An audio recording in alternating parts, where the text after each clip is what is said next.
అందరూ ఆహ్వానితులే. ప్రతి నెల చివరి శనివారం తిరుచిలోని మా ప్రార్థనా సెంటర్లో కుటుంబ ఆశీర్వాద కూడిక నిర్వహించబడును. అందరూ పాల్గొని వ్యక్తిగత ప్రార్థనలు చేయించుకొనవచ్చును. స్థలం ministry of Jesus 10th cross west extension, Thillai Nagar, Tiruchi, Tamil Nadu. వివరములకు 9003117205 మరియు 09944536343. విజయవాడ వాసులకి శుభవార్త.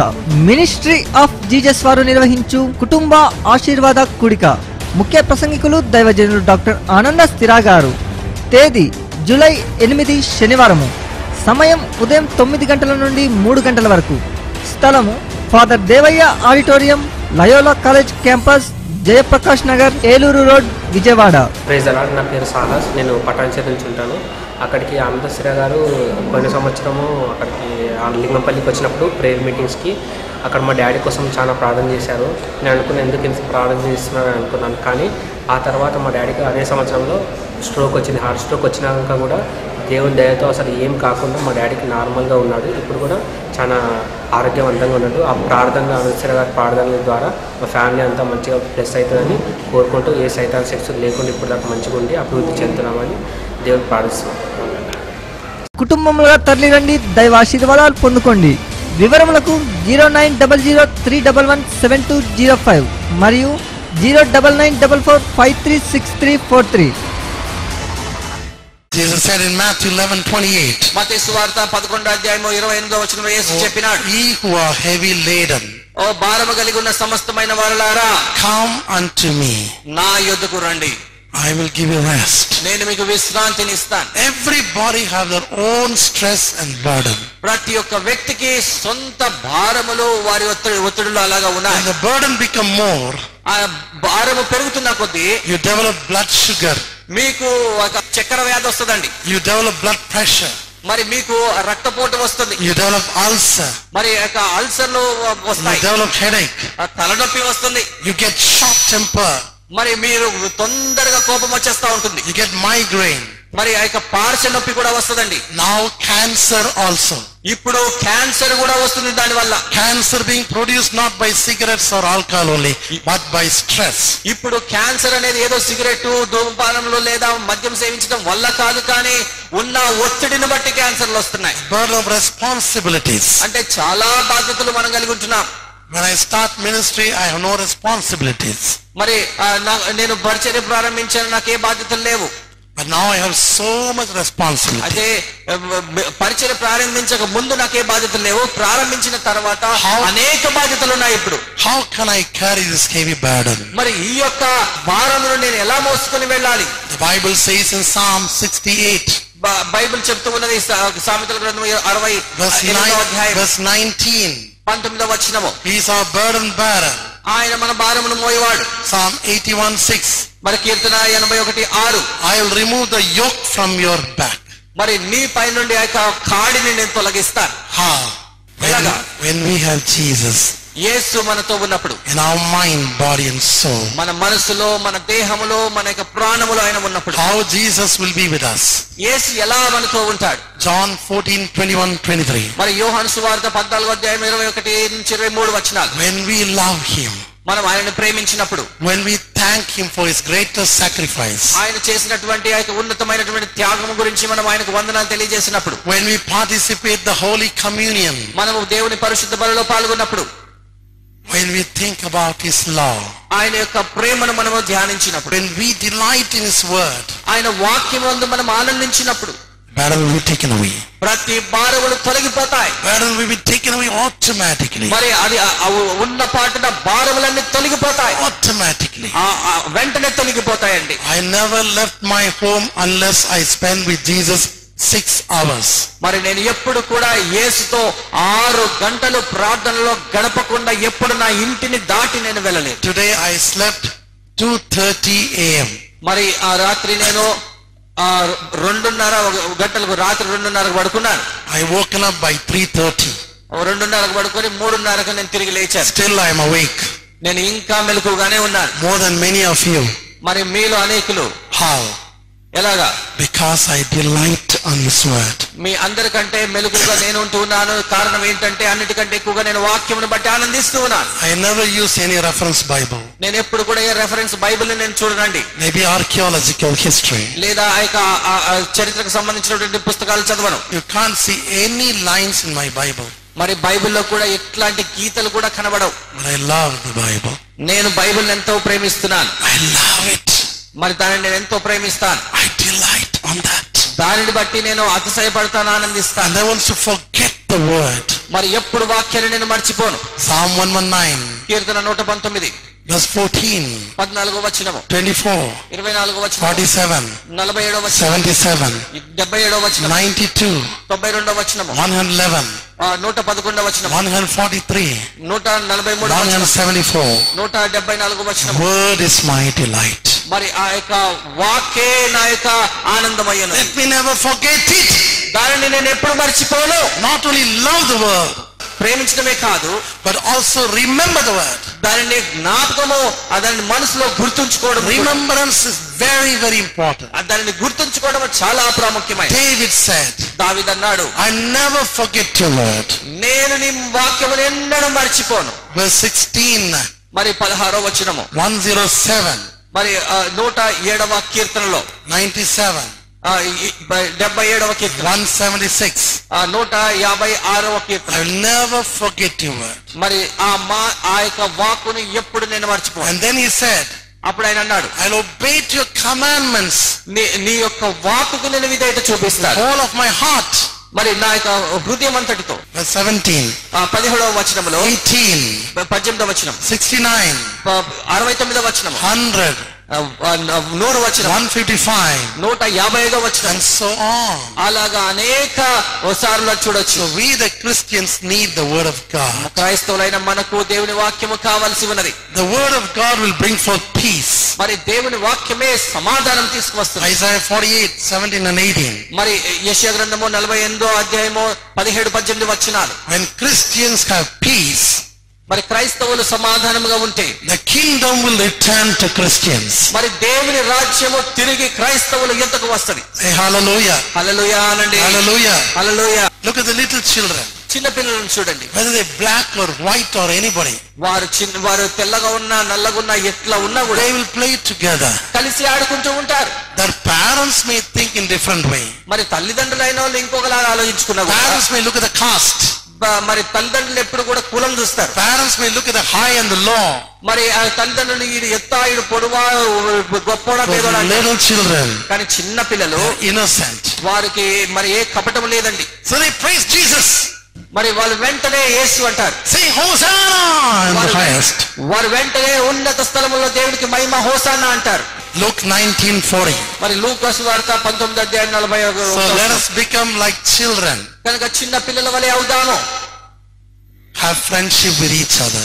ఒకరికొకరు స్నేహాన్ని కలిగి ఉందాం. Unite with each member of the church. సంఘములో ఉన్నటువంటి ప్రతి సభ్యులతో కలుద్దాం. Try to tell about Jesus even to our enemies. మరి మన యొక్క శత్రువులకు కూడా యేసుని గురించినటువంటి విషయాన్ని సమాచారాన్ని తెలియజేయడానికి ప్రయత్నిద్దాం. There was an Anglican church ఒక ఆంగ్లికన్ సంఘం ఉండింది in Texas. మరి టెక్సాస్ ప్రాంతంలో. Okay, few members over there, అక్కడ కొంతమంది సభ్యులు ఉన్నారు. and their mother name is Christy B. మరి క్రిస్టి బి అనేటువంటి ఒక తల్లి, and she had 3 children. మరి ఆమెకు 3 పిల్లలు ఉన్నారు. And her husband was owing the farmland. మరి ఆ యొక్క భర్త అయిన వాడు ఆయన భూమి పైన కొంత అప్పు చేసుకున్నాడు. Christy have 2 daughters. ఆ క్రిస్టికి 2 కుమార్తెలు and 1 son. ఒక కుమారుడు. Last daughter was 7 years old. మరి ఆ యొక్క కనిష్ట కుమార్తెకు 7 సంవత్సరాలు అన్నమాట. The elder one was 14 years. మరి పెద్ద ఆమెకి 14 సంవత్సరాలు. The boy was 10 years old. ఆ యొక్క అబ్బాయికి ఏమో 10 సంవత్సరాలు. They have a very happy family life. మరి వారు చాలా సంతోషకరమైనటువంటి యొక్క ఆనందకరమైన కుటుంబ దినాలు కలిగి ఉన్నారు. Church was so united. మరి సంఘం చాలా అన్యోన్యంగా కలిసిమెలిసి ఉన్నది. But on one day, కానీ ఒక రోజు the little girl name is Anna B. మరి ఆ యొక్క చిన్న అమ్మాయి ఆనా బి అనే అమ్మాయి. B is the family name. అంటే బి అంటే వారి కుటుంబంకు ఉండేటువంటి యొక్క పేరండి. So Hannah B Hannah B was developing vomiting and indigestion. మరి ఆమెకు అజీర్ణత వలన ఆమెకి వాంతులు అవుతా ఉండినాయి. She had been admitted nearby hospital. మరి దగ్గర ఉన్నటువంటి ఒక హాస్పిటల్లో చేర్చినారు. Nothing worked. అక్కడ ఏది కూడా అది పని చేయలేదు ఆమెకి. So then they have to shift the girl to the specialized hospital in Boston. మరి అక్కడ నుంచి తీసుకువెళ్లి బాస్టన్ లో ఉన్న ఒక ప్రత్యేకమైనటువంటి హాస్పిటల్ కి తరలించాల్సి వచ్చింది. Children's gastroenterologist. మరి చిన్న పిల్లల గ్యాస్ట్రెంటాలజీకి సంబంధించినటువంటి హాస్పిటల్ అది. Famous surgeon. అక్కడ చాలా పేరుగాంచినటువంటి ఒక సర్జన్ ఉన్నాడు. His name is Nark. ఆయన పేరు నర్క్. ఆయన పేరు. For 5 minutes consultation, మరి 5 నిమిషాలు ఆయనను ఎవరైనా కలుసుకోవాలి you అనుకుంటే have to give 66,000 Indian rupee. మరి ఆ రూపాయల ప్రకారంగా 5 నిమిషాలు ఆయన్ని కలవాలంటే 66,000 ఇచ్చుకోవాలి. $1,000. మరి అంటే ఒక $1,000 అన్నమాట అక్కడ. Just 5 minutes. 5 నిమిషాలు కలవడానికి. He's so busy. ఆయన అంత పని ఒత్తిడిలో ఉంటాడు. Anyhow, Anna had been admitted there. అక్కడ హానా అనేటువంటి అమ్మాయి అక్కడ hospital చేర్చబడింది. And this famous surgeon tried his best level. మరి ఇక్కడ ఉన్నటువంటి ఒక సర్జన్ చాలా ఆమె గురించి మరి ఎంతో ప్రయాసపడతా ఉండినాడు. Hannah passed through all sorts of endoscopy, operations, nothing works. అయితే ఇక హానా అనేటువంటి ఒక అమ్మాయికి అక్కడ ఎండోస్కోపీ పరీక్షలు దానికి సంబంధించిన సమస్త విధమైన పరీక్షలు జరిగినాయి కానీ ఏది అక్కడ తేలట్లేదు. Her stomach became swollen like a 10-month pregnant lady. మరి చూడండి ఆ కడుపు బాగా ఉబ్బిపోయి ఎలాగంటే 10 నెలలు గర్భిణీ స్త్రీ లాగంటే కడుపు లాగా అయిపోయింది. She came to church ఆమె చర్చికి వచ్చింది. and asked the church people to pray. ఆ సంఘస్థుల దగ్గరకు వచ్చి ప్రార్థన చేయమని అడిగింది. What the church people said, ఆ చర్చి వాళ్ళు ఏం చెప్పారో తెలుసా? not the pastor, ఆ పాస్టర్ తో అన్నారు. but the church ladies were telling to Christy, ఆ యొక్క సంఘ స్త్రీలు అంటూ ఉన్నారు, Christy, you have done a great sin. నీవు చాలా పెద్ద తప్పు చేసినావు. Your husband have done a great sin. నీ భర్త చాలా పెద్ద తప్పు చేసినాడు, పాపం చేశాడు. That's why your daughter is going to die. అందుకే నువ్వు పాపం చేయబట్టే కుమార్తె చనిపోతుంది అన్నారు వాళ్ళు. Christy was so sad. అయితే క్రిస్టి చాలా బాధపడింది. Criticizing each other is wrong. మరి అక్కడ వారు ఆ రీతిగా ఒకరొకరు వారిని విమర్శిస్తా వచ్చినారు. Condemn not that he may not be condemned. చూడండి, మనం ఒకరిని ఖండించినట్లయితే మనం ఖండించబడతాం. So she stopped coming to church. మరి ఆమె ఏం చేసిందంటే సంఘానికి రావడం ఆపేసింది. ఇంకా Hannah B became serious. మరి ఆ హన్నా బి అనేటువంటి ఒక అమ్మాయి ఇంకా క్షీణించిపోతూ ఉంది. Doctor was suggesting another major operation. మరి ఆమెకి ఇంకొక చాలా పెద్ద ఆపరేషన్ జరగాల్సి వచ్చింది. But really her stomach and intestine became paralyzed. మరి అక్కడ జరిగిన విషయం ఏంటంటే ఆపరేషన్ అనంతరము ఆ కడుపు భాగం అంతా కూడా ఇంకా పక్షవాయు స్థితిలోకి వచ్చేసింది అనమాట. Hannah B told mom. మరి ఆ హన్నా బి తల్లితో అన్నది, Mom, అమ్మా, how long you admit me in the hospital? ఎంతకాలం నన్ను హాస్పిటల్లో ఉంచుతారు? My father sold everything. నా తండ్రి అన్ని అమ్మేశాడు. Let me go back to home. మరి నేను ఇంటికి go back to home. నేను ఇంటికి వెళ్ళాలనుకుంటున్నా. Let me die. నేను చనిపోతాను. Let me go to heaven. నేను పరలోకానికి వెళ్తాను. I learned that from Sunday class. నేను సండే స్కూల్లో పరలోకానికి చనిపోతే పరలోకం వెళ్తామన్నటువంటి విషయం నేర్చుకున్నా. In heaven there is no pain, no injection, no doctor. మరి పరలోకములో ఏ వైద్యుడు అవసరం ఉండదు, అక్కడ నొప్పి ఉండదు, ఎటువంటి ఇంజెక్షన్లు ఉండవు. She forced the mother to get her out of the nursing home. మరి ఆమె ఆ తల్లిని ఒత్తిడి చేసి ఆ యొక్క హాస్పిటల్ నుంచి బయటకు వెళ్ళింది. She came back. ఆమె తిరిగి వచ్చింది. And she couldn't run. ఆమె ఇప్పుడు పరిగెత్తలేదు. Elder sister was just joking. ఆ పెద్ద అమ్మాయి వచ్చి నవ్వుకీలుగా ఒక మాట చెప్తూ ఉంది. Hannah, come, రా, slowly walk. మెల్లగా నడవమన్నది. There's a tree. అక్కడ ఒక చెట్టు ఉన్నది. It has steps of branches. అక్కడ చెట్టుకు అట్లా మెట్లు లాగా దానికి కొమ్మలు ఉన్నాయన్నమాట. So let us climb. దాన్ని ఎక్కుదాము అని అన్నది. They climb up to 30 feet height. అంటే 30 ఫీట్లు ఎత్తుకు ఎక్కేశారు వాళ్ళు. But the tree was old. మరి 100 years old. ఆ చెట్టు 100 సంవత్సరాల పాత చెట్టు అండి. And they climbed the top. A branch broken. ఆ పైకి ఎక్కిన తర్వాత కొమ్మ ఇరిగిపోయింది. So his sister put her in a hole of the tree.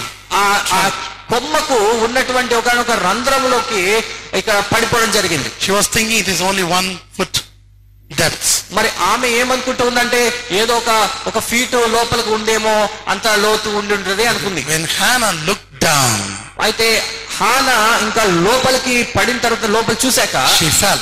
ఆమె పూర్తిగా కింద పడిపోయింది. What would happen? అప్పుడు ఏం జరిగింది? A 7-year-old girl fell from 30 feet height. మరి 30 ఫీట్లు ఆ ఎత్తు నుండి 7 సంవత్సరాల అమ్మాయి కింద పడితే ఎలా ఉంటుంది? Skull broken. ఆమె తలంతా కూడా పగిలిపోయింది. Spines broken. ఆమె యొక్క మెడ భాగము అంత పగిలిపోయింది. She was dead. ఆమె చనిపోయింది. The fire service came, అక్కడ ఉన్నటువంటి ఫైర్ సర్వీస్ వారు took వచ్చారు. her out, ఆమెను బయటకు తీశారు. took her to the hospital, hospital తీసుకెళ్లారు. where there was a black American was a surgeon. అక్కడ మరి ఒక నల్ల జాతీయుడైనటువంటి ఒక అమెరికా దేశస్థుడు ఆపరేషన్ చేయడానికి ఉన్నాడు. He asked the nurse to wash the blood ఆ యొక్క రక్తం before suturing everything and a dead body. ఆ యొక్క మృతదేహానికి మరి కుట్లు వేయడానికి ఉన్నటువంటి యొక్క రక్తం మరకలన్నీ కూడా తుడిచివేయమని నర్సుకు చెప్పినాడు. When the nurse did that, అయితే నర్సు అలాగా చేసింది. after 1 hour, ఒక గంట తర్వాత she went out to call the doctor. మరి డాక్టర్ని పిలవడానికి వెళ్ళింది. When the doctor came with the nurse, మరి డాక్టర్ వచ్చి చూసినప్పుడు Hannah was sitting on the bed, మరి హన్నా లేచి పడక మీద కూర్చొని ఉంది, laughing. ఆమె నవ్వుతూ ఉంది. No more paralysm, ఇక ఆమెకి ఏ మాత్రం పక్షవాయు, no more swellenness. మరి ఇంకా అక్కడ వాపు, కడుపు వాపు లేదు. Hannah was leaping with joy. ఆమె సంతోషంతో ఆనందంతో గంతులేస్తుంది. Doctor asked, what happened? అక్కడ ఏం జరిగి ఉంది? She said, ఆమె చెప్పిందన్నమాట, Jesus took me to heaven. యేసు నన్ను పరలోకానికి తీసుకెళ్లాడని చెప్పింది. I was enjoying in the heaven. అక్కడ పరలోకములో ఆమె ఆనందిస్తూ ఉండింది. I just put my feet on the waters of life. మరి అక్కడ జీవ జల నదులు ఏవైతే ప్రవహిస్తా ఉన్నాయో అక్కడ నా కాళ్ళతో నేను ఆడుకున్నానని చెప్పింది. I just ran through the garden of roses. మరి అక్కడ ఉన్నటువంటి యొక్క రోజా పూల యొక్క తోటలో ఆడుకున్నానని చెప్పింది. The little angel took me there. మరి ఒక చిన్న దూత నన్ను తీసుకుని వెళ్ళినాడు. Suddenly Jesus came. వెంటనే యేసు వచ్చాడు. And Jesus asked me, యేసు నన్ను అడిగినాడు, Hannah, why you came here? మరి హన్నా నువ్వు ఎందుకు వచ్చినావు? Hannah said, హన్నా చెప్తా ఉంది, I want to play in heaven. నేను పరలోకంలో ఆడుకోవాలనుకుంటున్నానని That's చెప్పింది. why I came. అందుకే నేను వచ్చాను. But Jesus replied to Hannah, అయితే అన్నకు యేసు ఇలాగ జవాబిచ్చాడు, Hannah, అన్నా because of you, నిన్ను బట్టి your church is being divided. మరి నిన్ను బట్టియే ఈ యొక్క సంఘము రెండుగా విభాగించబడిపోయింది. Some say your mom is a sinner. కొంతమంది అంటారు మీ తల్లి పాపి అని అంటున్నారు. So pastor did not know what to do. మరి పాస్టర్ గారికి ఏమి చెయ్యాలో ఇప్పుడు తెలియదు. Go back. కనుక నువ్వు తిరిగి వెళ్ళు అని చెప్పినాడు. Go back to the dead body ఆ యొక్క మృతదేహంలోకి నువ్వు తిరిగి వెళ్ళు అన్నాడు. and give witness in the church. నువ్వు వెళ్ళి అదే సంఘంలో సాక్ష్యం ఇవ్వు అన్నాడు. Tell to the church. ఆ యొక్క సంఘంలోకి వెళ్ళు. Church need unition.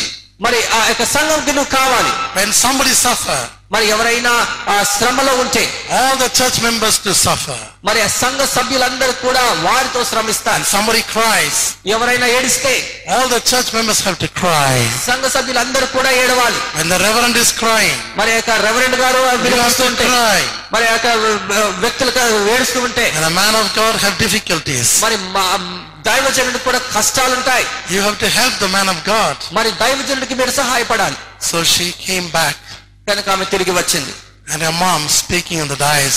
మరి ఆ యొక్క తల్లి అక్కడ మరి ముందు నుంచి చెబుతూ ఉందండి. Everybody who criticized Hannah మరి అందరు కూడా హన్నాను అందరు విమర్శించారు. got apologize. మరి వారందరూ కూడా ఇప్పుడు ఆమె దగ్గరకు వచ్చి క్షమాపణ అడగాల్సి Reverend వచ్చింది. was so happy. ఎందుకంటే వారు చాలా సంతోషపడినారు. But some are skeptic about her life back.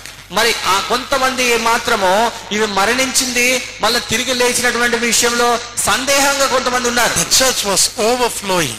ఆ యొక్క సంఘము బాగా నిండిపోయిందండి. Normally church have only 200.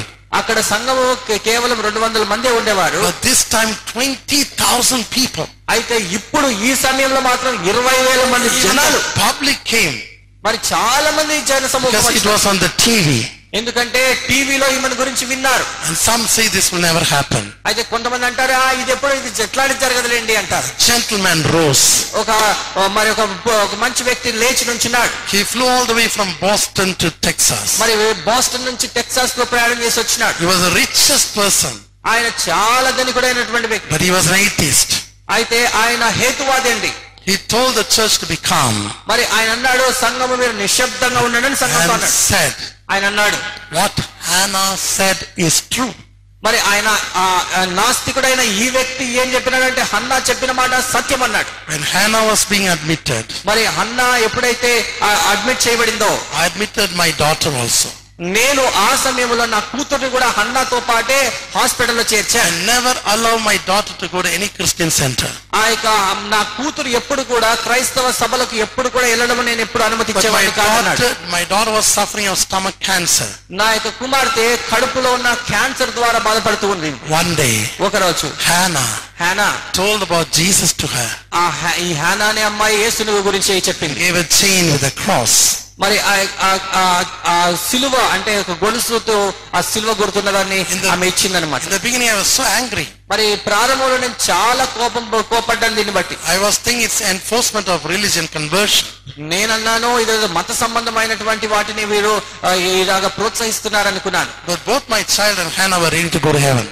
అయితే నా కుమార్తె ఇంకా మరియు హానా ఇద్దరు కూడా వారు పరలోకానికి వెళ్ళి చూసినారు. In the time of my daughter end, మరి నా కుమార్తె ఆమె అస్వస్థత ఉన్న సమయంలో my daughter called me నా కుమార్తెను పిలిచింది and said something. ఒక విషయం చెప్పింది. Daddy, నానా, how long you are an atheist? మరి నువ్వు ఎంత కాలం ఇలాగ నాస్తికుడిగా ఉంటావు? I and Hannah prayed together. మరి నేను హానా ఇద్దరము కూడా హన్నా నేను ప్రార్థన చేసుకుంటా. And I confess my little boy's mischievous actions. మరి నేను నా యొక్క ఆ యొక్క చిన్న స్వరమును ఏదో ఆటకాయితనంగా అక్కడ తెలియజేయడం జరిగింది. And Jesus came. అప్పుడు యేసు వచ్చినాడు and asked me to come to heaven. మరి అప్పుడు ఆయన వచ్చిన పరలోకానికి రమ్మన్నాడు. Daddy, these foolish Americans are not believing the heaven. మరి ఈ యొక్క బుద్ధి లేని అమెరికన్లు పరలోకాన్ని వారు నమ్మట్లేదని చెప్పినాడు. They are not believing Christ. వారు క్రీస్తును విశ్వసించట్లేదు. But China have 35 crores of Christians. మరి చైనా చూసినట్లయితే 35 కోట్ల క్రైస్తవులు ఉన్నారు. Indonesia have 35 crores of Christians. మరి ఇండోనేషియా దేశంలో 35 కోట్ల క్రైస్తవులు ఉన్నారు. India have only 3.5. మరి భారతదేశంలో కేవలం 3.5% మాత్రమే. ఎందుకు? We are ashamed to tell about Jesus. ఎందుకంటే యేసు వైపుకు మనకు వైదొలగడమే మనకి సిగ్గు. We are ashamed to fight each other. మరి యేసుని గురించి మనం పోరాడమే మనకు సిగ్గు అనిపిస్తుంది. Jesus came as a Prince of Peace. యేసుక్రీస్తు సమాధానకర్తగా వచ్చినాడు. Shall we pray? Our Heavenly Father, ప్రార్థన చేసుకుందాం. పరలోకపు తండ్రి, have compassion upon your children. తండ్రి, ఈ యొక్క బిడ్డల విషయంలో తండ్రి కనికరం చూపించండి. Thank you for all the in-depths of the Bible. బైబిల్లో మీరు ఇచ్చినటువంటి యొక్క లోతైన సత్యాలను బట్టి వందనాలు. Make us to live like that. ప్రభువా, దానిని మేము విశ్వసించడానికి సహాయం చేయండి. Help us. మాకు సహాయపడండి. In Jesus' name. యేసు నామములో అడుగుచున్నాను తండ్రి. Amen. ఆమేన్. Amen. అందరికీ ప్రభువైన యేసుక్రీస్తు వారి పరిశుద్ధ నామమున వందనములండి. మరి యొక్క సాక్ష్యం, మరి మా పెద్దమ్మ పరిస్థితి ఏంటంటే ఆమె కూడా అల్జిమర్స్ ఏర్పడిపోయినాయండి. ఏర్పడిపోయిన తర్వాత మరి ఆమె జ్ఞాపక శక్తి పూర్తిగా పోయింది. జ్ఞాపక శక్తి పోవడం కూడా కాకుండా ఆమెను ఐసీయూలో ఉంచినారు. ఐసీయూలో ఉంచడం కూడా కాకుండా ఆమె గాలి కూడా తీసుకోలేదు. కాబట్టి మరి ఆర్టిఫిషియల్గా గాలి పంపించటము, అలానే గాలి తీసుకోవటము, వెంటిలేటర్ మీదే నడుచుకుంటూ వస్తుంది. అయితే ఆమెకు మేము పెట్టిన ఖర్చు ఎంతంటే దాదాపు ఒక 14 లక్షల రూపాయలు మా పెదనాన్నోళ్ళు మా పెద్దమ్మ కోసం ఖర్చు పెట్టారు. ఎన్ని ఖర్చు పెట్టినా సరే డాక్టర్స్ చెబుతున్నది ఏంటంటే నమ్మకం లేదయా, ఆమె గురించి నమ్మకం లేదన్నప్పుడు నేను హడావుడిగా అన్నయ్యలు ఫోన్ చేసినప్పుడు నేను పరిగెత్తుకుంటూ వెళ్ళిపోవటం అక్కడికి హైదరాబాద్, గుంటూరు అలా వెళ్తూ వచ్చాను. కానీ చివరిగా ఒక నిరీక్షణ, నేను నమ్ముకున్న దేవుడు, మన నమ్ముకున్న దేవుడు ఆయన జీవం కలిగిన వాడు, ఆయన ఆరోగ్యాన్ని కలుగు చేసేవాడు, ఆయన స్వస్థత కలుగు చేసేవాడు. మరి ఒక మాట చెబుతున్నానండి, ఆమె వెంటిలేటర్ మీద ఉంది. ఆమె ముక్కులో అంటే ముక్కులో లోపల నుండి ఆమె ఒక 5-6 నెలలు మరి అలానే సిరంజీ ద్వారా ఆహారం తీసుకుంటూ ఉంది. ఇది ఆమె పరిస్థితి. అటువంటి పరిస్థితిలో ఉన్న వాళ్ళు ఎవరూ బ్రతకరు. మరి ఇంకొక మాట కూడా చెబుతున్నానండి, ఆమెకి బెడ్ సోర్స్ పడినాయి. అంటే పడుకొని బెడ్ సోర్స్ పడిపోయి, ఎంత బెడ్ సోర్స్ అంటే వెనక భాగంలో ఒక చేయి లోపలికి పట్టేంత బెడ్ సోర్స్ పడిపోయినాయి వెనక. ఈ రెండు కూడా ఆ బెడ్ సోర్స్ కూడా ఎప్పుడైతే బెడ్ సోర్స్ పడిపోయి ఆ బోన్ టచ్ అవుతుందో ఇంకా ఏమైనా చెప్పనవసరం లేదండి, అది పూర్తిగా పాగిపోయి చనిపోతారు. కానీ ఆ పరిస్థితిలో కుటుంబ ఆశీర్వాద కొడుకులు మరి దైవజనులు డాక్టర్ ఆనంద సిరాగరయ్య గారు మరి విజయవాడలో ఏం చేశారండి, మరి అంకుల్ వాళ్ళు వెళ్ళి మరి అమ్మగారిని అదే సెక్షన్ మీద తీసుకొని వెళ్ళిపోయారు. ప్రార్థన చేయడం జరిగింది. ఈ రోజండి ఆ యొక్క వెంటిలేటర్ ఏదైతే కృత్రిమంగా శ్వాస అందిస్తుందో అది తీసివేయబడటం జరిగింది. రెండవదిగా మరి ఆమె 6 నెలలు పైప్లో నుంచి ఆహారం తీసుకుంటుంది ముక్కలో నుండి, కానీ ఈ రోజు తనే ఆహారం తీసుకుంటుంది. దేవునికి మహిమ కలుగును గాక. హల్లెలూయా. ఆమేన్. ఎన్ని లక్షలు ఖర్చు పెట్టామంటే 14 లక్షలు ఖర్చు పెట్టి ఉన్నారండి. ఈ 14 లక్షలు ఖర్చు పెట్టినా ఏ డాక్టర్ స్వస్థపరచలేకపోయాడు, ఏ వైద్యుడు స్వస్థపరచలేకపోయాడు. హైదరాబాద్ లో, గుంటూరులో అనేక చోట్ల తిరిగి ఉన్నాం, కానీ ఎక్కడ కూడా స్వస్థత దొరకలేదు. నా యేసయ్య చెంతకు మేము వచ్చినప్పుడు స్వస్థత జరిగింది. అయ్యగారు అప్పుడు చెప్పాడండి, ఏమనంటే ఈమె స్వస్థత పడుతుంది, ఈమె స్వస్థ చిత్రాలు అవుతుంది, ఈమెకు ఆరోగ్యం, మంచి ఆరోగ్యం కలుగుతుంది అని చెప్పాడండి. అందుకు సజీవ సాక్షులుగా మీరు ఉన్నారండి. ఈరోజు పైపు ద్వారా ఆహారం తీసుకొని బెడ్ సోర్స్ పడిపోయి లోపల బోన్ కనపడిపోయి మొత్తం కుళ్ళిపోతే అదంతా కూడా తగ్గిపోయి ఈరోజు మామూలుగా అయిపోయింది. దేవునికి మహిమ కలుగును గాక. Hallelujah, hallelujah, hallelujah, hallelujah, hallelujah. Praise the Lord. Vijayawada వాసులకి శుభవార్త. మినిస్ట్రీ ఆఫ్ జీసస్ వారు నిర్వహించు కుటుంబ ఆశీర్వాద కూడిక. ముఖ్య ప్రసంగికులు దైవజనులు డాక్టర్ ఆనంద స్థిరా గారు. తేదీ జూలై 8 శనివారము. సమయం ఉదయం 9 గంటల నుండి 3 గంటల వరకు. స్థలము father Devaiah auditorium, Loyola college campus, Jayaprakash Nagar, Eluru road, Vijayawada. Praise the lord. నా పేరు సాహస్. నేను పటాన్చేరు నుంచి ఉంటాను. అక్కడికి ఆనందశ్రీ గారు పోయిన సంవత్సరము అక్కడికి లింగంపల్లికి వచ్చినప్పుడు ప్రేయర్ మీటింగ్స్కి అక్కడ మా డాడీ కోసం చాలా ప్రార్థన చేశారు. నేను అనుకున్నాను ఎందుకు ఇంత ప్రార్థన చేస్తున్నాను అనుకున్నాను, కానీ ఆ తర్వాత మా డాడీకి అదే సంవత్సరంలో స్ట్రోక్ వచ్చింది. హార్ట్ స్ట్రోక్ వచ్చినాక కూడా దేవుని దయతో అసలు ఏం కాకుండా మా డాడీకి నార్మల్గా ఉన్నాడు. ఇప్పుడు కూడా చాలా ఆరోగ్యవంతంగా ఉన్నాడు. ఆ ప్రార్థన, ఆనందశ్రీ గారి ప్రార్థనల ద్వారా మా ఫ్యామిలీ అంతా మంచిగా ప్లస్ అవుతుందని కోరుకుంటూ, ఏ సైతాన్ శక్తులు లేకుండా ఇప్పుడు దాకా మంచిగా ఉండి అభివృద్ధి చెందుతున్నామని దేవుడు ప్రార్థిస్తున్నాం. కుటుంబములుగా తరలిరండి, దైవ ఆశీర్వాదాలు పొందుకోండి. వివరములకు 0990311720 మరియు 09944536343. My friends, brothers and sisters, I am so glad on seeing your prayer request and also your offerings. Many of you, especially those whose names have been written below, have sent their contribution for our TV ministry. Such a wonderful deed and act you have done for the sake of God's kingdom. Your name has been written in the book of life. May our Heavenly Father abundantly bless you according to Genesis chapter 24 verse 1, 27, 28 and Psalm chapter 20 verse 2 to 6 and Psalm 21, 2 to 7 and Philippians chapter 4 verse 19. May our Heavenly Father bless you abundantly so that overflowing blessings may come to your home right now. Still more, pray for us and continue to support us and introduce our whole ministry to your friends. May God bless you and your children. Amen. Amen. క్రీస్తునందు ప్రేమైన వారులారా, పాలిభాగస్తులారా, యేసు నామములో మీకు శుభములు. మన ministry of Jesus పరిచర్య ద్వారా అనేక అద్భుతములు, ఆశ్చర్యకార్యములు మీ జీవితంలో జరుగుట మాకు ఎంతో సంతోషాన్ని ఇస్తున్నది. మీలాగే అనేక మంది మన పరిచర్య ద్వారా అనేక మేలులు పొందుతున్నారు. ఇప్పుడు మన పరిచర్య కొరకు ఎంతో ధారాళముగా ఖర్చు అవుతున్నది. ఒక కుటుంబ ఆశీర్వాద కూడికకు 5 లక్షల రూపాయలు, ఒక సువార్త మహాసభలకు 15 లక్షల రూపాయలు ఖర్చు అవుతున్నది. అదే కాక టీవీ కార్యక్రమముల నిమిత్తం ప్రతి నెల 10 లక్షల కంటే ఎక్కువ ఖర్చు అవుతున్నది. అది మాత్రమే కాక మాసపత్రిక, లెటర్ పరిచర్య, పుస్తకములు, సీడీలు, వెబ్సైట్ పరిచర్య, మన ప్రార్థనా గోపురం నుండి అనేక రకముల పరిచర్య, దేవుని ప్రేమను ప్రజలకు అందజేస్తున్నాం. ఇదే కాక నెలకు 10 లక్షల కంటే ఎక్కువ కూడికల నిమిత్తం ఖర్చు అవుతుంది. ఇటువంటి కఠినమైన పరిస్థితులలో దేవుని ప్రేమను ప్రపంచవ్యాప్తంగా అందజేయుట, అనేక మంది ప్రజల జీవితాలలో అనేక రకముల అద్భుత కార్యములు జరుగుట, యేసుక్రీస్తును గురించి తెలియని జనులకు కూడా తెలియజేయుచున్నాము. దేవుని వాక్యమును ప్రపంచమంతా ప్రకటించుచున్నాము. ఇదే మా ముఖ్య లక్ష్యము. వీటి అన్ని అవసరముల నిమిత్తం మీ ప్రార్థనలు సహాయం కోరుతున్నాము. మీరు కూడా మన పరిచర్య గురించి తెలియని వారికి తెలియజేయగలరు. మీ ధారాళమైన కానుకలు, విరాళములు పంపదలిచిన వారు ఈ క్రింది అడ్రస్కు పంపగలరు. మా యొక్క చిరునామా ministry of Jesus, 10th cross, west extension, Thillai Nagar, Tiruchi, Tamil Nadu. వివరములకు 0900311720 మరియు 08098742638.